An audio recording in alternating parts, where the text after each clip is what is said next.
Welcome back to మనం TV. నేను మీ పవన్ బెస్వాడ. పెళ్లి సంబంధం చూసి ఓ ఇంటివాడిని చేసి సంతోషంగా జీవితాన్ని గడపాలని ఆశీర్వదించిన ఓ మధ్యవర్తి హత్యకు గురయ్యాడు. పెళ్లి కావడం లేదని ఒక పెళ్లి సంబంధం కుదిర్చిన పాపానికి అతను ప్రాణాలను కోల్పోవాల్సి వచ్చింది. అసలు విషయానికి వెళ్తే తన భార్య పుట్టింటికి వెళ్లిపోయిందన్న కోపంతో తనకు పెళ్లి సంబంధం కుదిర్చిన మధ్యవర్తిపై ఓ వ్యక్తి కత్తితో దాడి చేసి హత్య చేసిన ఘటన ఇప్పుడు సంచలనంగా మారింది.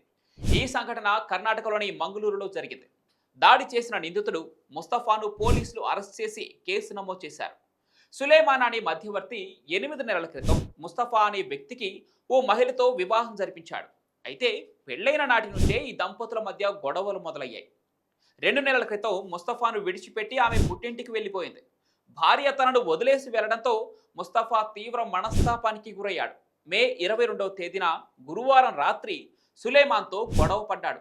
ఈ క్రమంలోనే ముస్తఫా కత్తితో మెడపై పడవటంతో సులేమాన్ అక్కడికక్కడే ప్రాణాలు వదిలాడు. ఇక సులేమాన్కు కుమారులు రియాబ్, సియాబ్లపై కూడా ముస్తఫా కత్తితో దాడి చేయగా ప్రస్తుతం వీరిద్దరూ ఆసుపత్రిలో చికిత్స పొందుతూ ఉన్నారు.